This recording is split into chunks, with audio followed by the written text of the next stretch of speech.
Today's date is May 4th. My name is Adina Grunblatt. I'm an 8th grade student at Bicultural Hebrew Academy of Connecticut. I will be interviewing my grandmother, whose name is Rivka, about her life and legacy. Over the next 15 minutes or so, I will ask you questions that will help me learn more about you and our family's history, especially our Jewish history. If you can't answer a question, just say so and we can move on to the next one. And also, if you'd rather not answer a question for any reason, just tell me that. I want this to be fun and for you to feel comfortable at all times. Okay, are you ready? I'm ready. So let's start with you telling me your full name. So my name is Rivka. Grunblatt is the last name. I might slip some words in Spanish. I hope you don't mind. Okay. Okay, so who were you named after, if you know?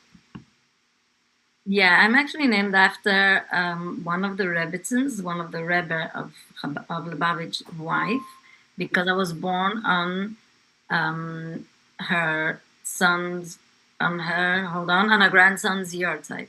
So I was born on the yahrzeit of the previous Rebbe, and his grandmother was Rivka, who he learned a lot from. She used to tell him a lot of stories and history of the Chabad movement, and I was born on her the day she passed away, so that's why I got that name.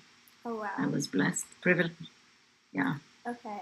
So in this class, I've been learning about the immigration of Jews to the United States and other places. Do you know where your parents, our family, immigrated from?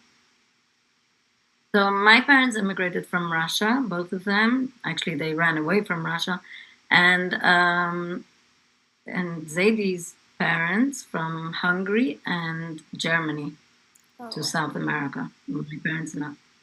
Okay. So before they immigrated to the United States, did they talk about what life was like before they left? And do you have any stories about their Jewish life there? Oh, so there's plenty stories on my parents. My mother would talk a lot about her life in Russia, which was very intensely persecuted for being Jewish and for being Hasidim and like following the Rebbe's instructions. So that was even worse, the persecution that they suffered. And she told us many stories of amazing strength and courage to keep the Judaism going strong. My father wouldn't tell us anything till I was like 18 because he was so pained. He was suffering a lot from losing his parents when he was very young because of the war. So for him, it was much harder to express and to tell us his life stories, but eventually we learned them. So you'd like me to tell you one story? Yeah, sure. No? Okay. So you asked, you mentioned that one of your favorite mitzvahs is Shabbos candles. I saw that in your report. Is that right? Yeah. So I'll tell you a little story about that. So during the war, it was of course extremely dangerous to keep any mitzvah, and especially any of the Torah commandments, and especially if you were going to teach your children. If your children would see it, that was even worse to educate about religion. But my grandparents were very strong. My grandfather was the last Moel, which is the one who does the circumcision on the babies. He wanted them to have the stamp of Abraham on every Jewish boy, like your little brother Abraham just had. And so he was very persecuted. He did a lot of things underground, keeping Torah going strong, mikvah, all these things, ritual baths, everything. And then he was taken to jail, and he never came back. And for many, many years, we had no idea what happened to him. But my grandmother was left alone with 6 children, and because they were very strict about the children not going to school on Shabbat, they didn't let them go to school ever, and they homeschooled them with different teachers that she would work very hard to hire teachers that they should teach them. So the children had to stay in the house for months without going outside, getting a drop of fresh air, so that the neighbors or nobody should see that there's children there. Why aren't you in school? And they would tell the authorities. So they all had hiding places in the house, and the house was like a little tiny 1 or 2 rooms, wasn't a house.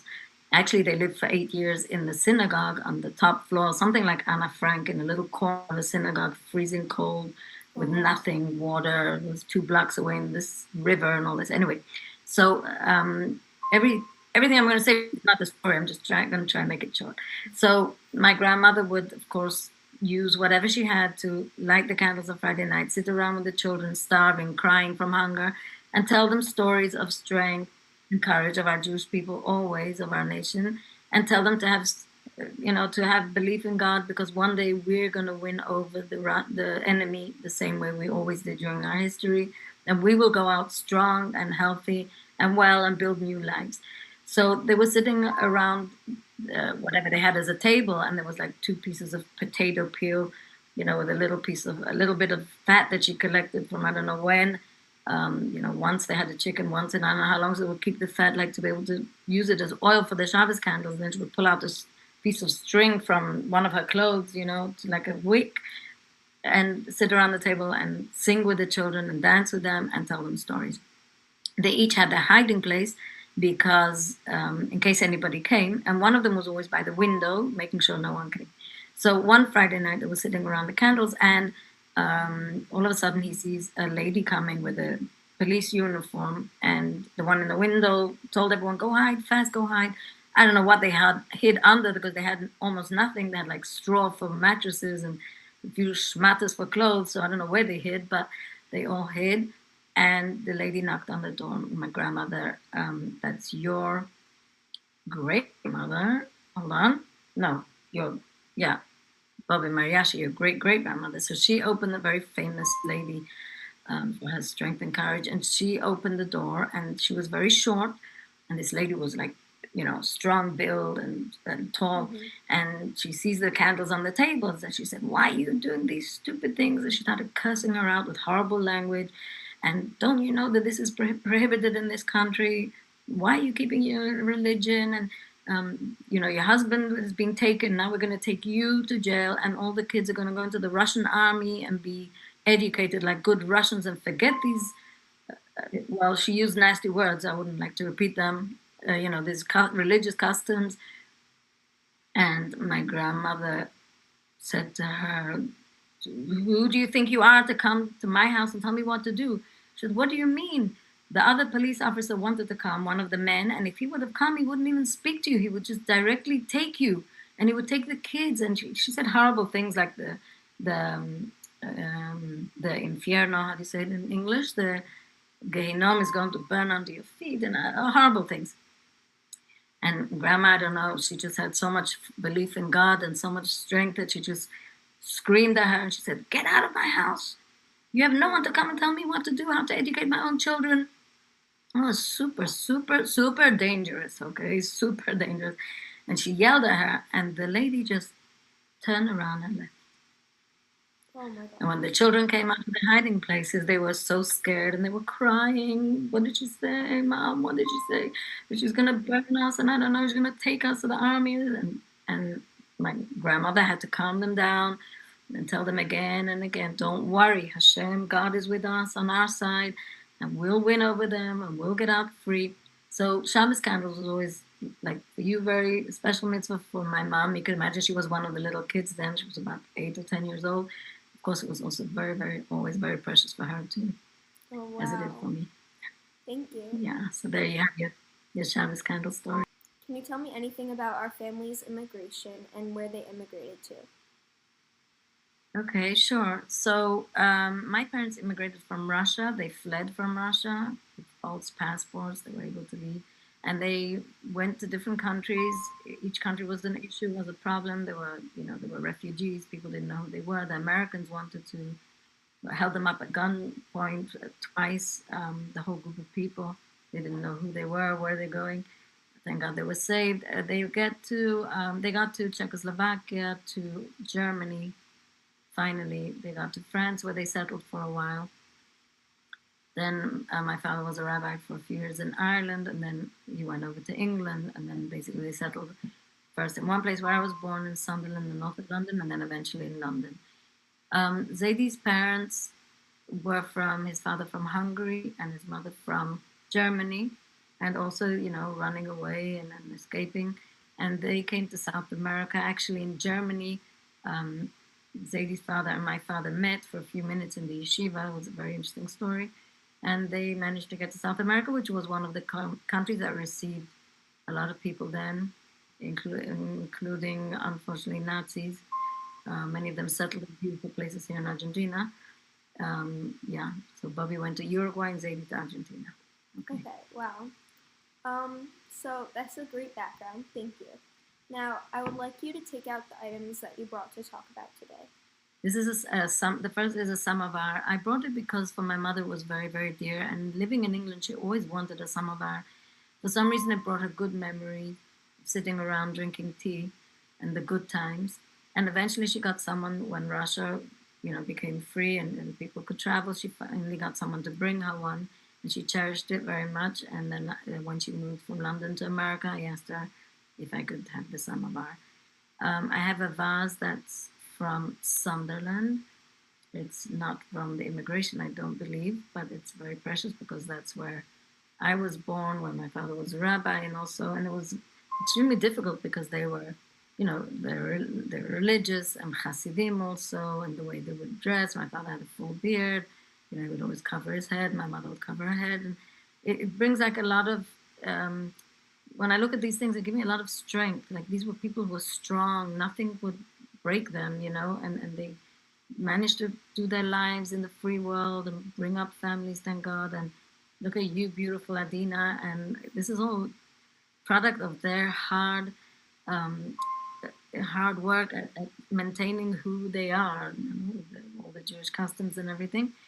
And then, actually, I didn't manage to get it, but Zaidi has a Kiddush cup that we use on Pesach for Eliyahu and for Elijah the prophet at the end of the Seder of Pesach, which came on the last boat leaving Europe after.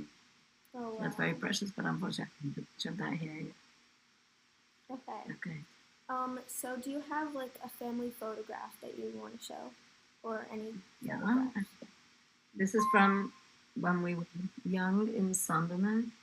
Oh, wow. Okay, I'm the girl in the bottom. Yeah. Where and when was it taken? Do you know? So this was probably taken in London because I recognized the curtains. I left Sunderland when I was 3, so yeah, it's been taken in London where we live. My father would slaughter the kosher meat, make sure everyone ate the right kosher meat the way they were supposed to. He was a teacher. My mother was very involved with the community, very, very helpful to many, many families.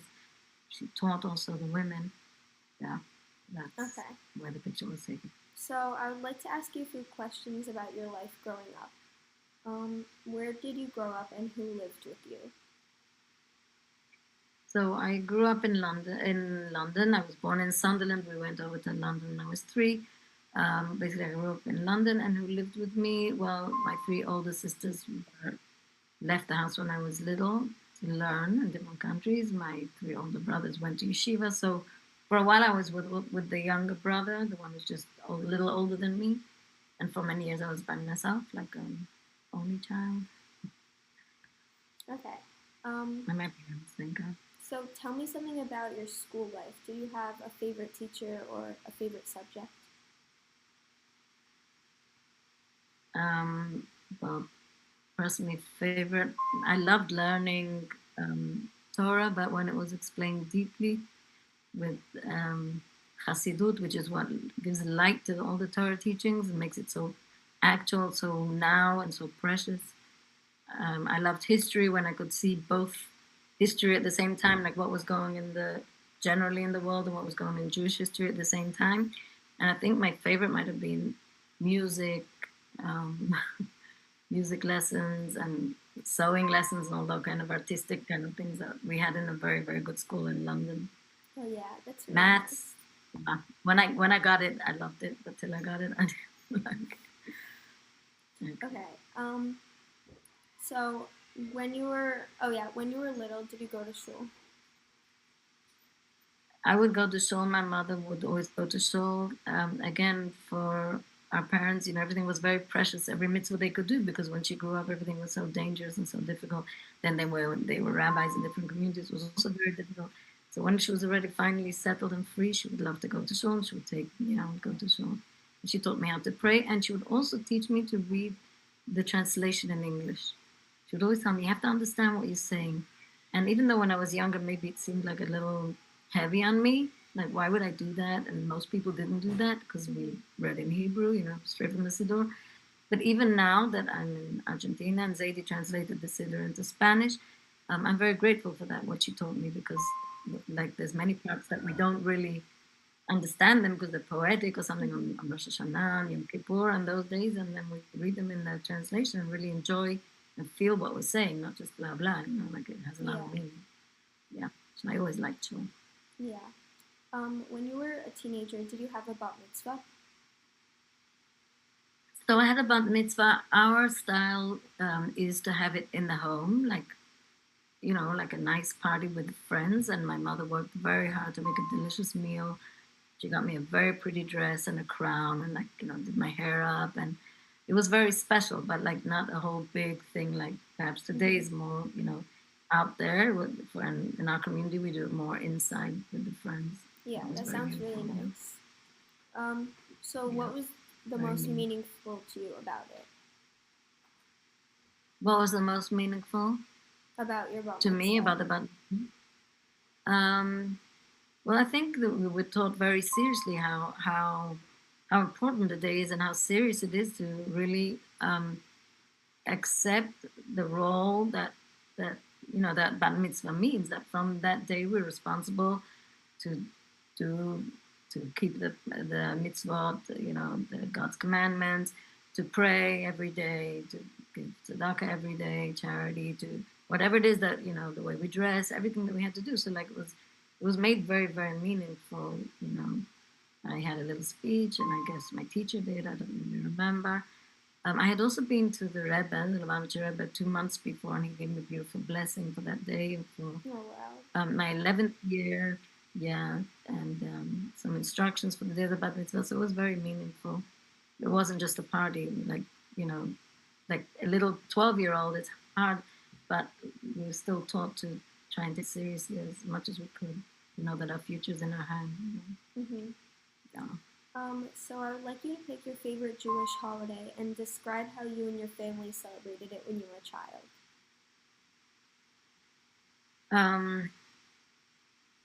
Well, I love Sukkot, but I think Pesach is the strongest in my mind because my father, as much as he would work extremely, extremely hard, he would be very, very tired from providing meat for the whole community and everything, and his classes and everything. But in Pesach, he would sit at the Seder and explain in detail every part of the Haggadah, the book that we read, the story of the liberation of Egypt, and we would like till 6 o'clock in the morning at least, when already the birds were singing, and sometimes there was ice outside in London, on the streets, and we perhaps didn't even have the dinner yet, but he was still explaining, and then they would sing. My father would sing beautifully, just like your father, and I think your father inherited it from my father, from his grandfather, and my brothers and we would all sing these beautiful songs. That was like the highlight, most beautiful moment of Pesach. And we'd wait up just to hear them sing, and just to see that like feeling of freedom. And my mom would prepare for my father a special chair with pillows and like a sheet over it, and it was embroidered and everything. Like he was the king of the evening, the way it's supposed to be. The table would be beautiful, and then every day of Pesach was just very, very special. The meals, my mom would take us to the parks on outings, very special, beautiful parks in London, over on a boat ride. It was just very, very, very spiritual and very beautiful at the same time. Yeah, that sounds really special. So I would like to talk about our family Jewish traditions. My favorite one is lighting Shabbat candles every Friday night and having chicken soup. What are yours? What are mine? Well, I love Shabbat because it's like click out, click out to a whole different world. Like it's like going on a vacation or going like an oasis, like every week, once a week. You just click out of everything. Like there's no phone, you don't switch on or off the lights, and no washing clothes, and it's just like getting into this beautiful mood of calm. And the table, we make a beautiful table, and extra beautiful, delicious salads and foods, and the chicken soup. I'm waiting for the day you come here and you can eat mine. But your mom makes it delicious. I remember. And, the desserts and the guests. And it's just like going an elevation on top of whatever's going on outside, whatever's going on in the news. Like nothing exists besides this beautiful family moment, and no one takes out their phones, so we could sit up till late talking. And then the next day, the same thing. It's like not just Friday night; it's also the whole day of Shabbat. So they're like this 24 hours of just connecting, having time to pray, connect with our soul, with God, thanking. When we light the candles, beautiful moment, and just the whole Shabbat is just so special.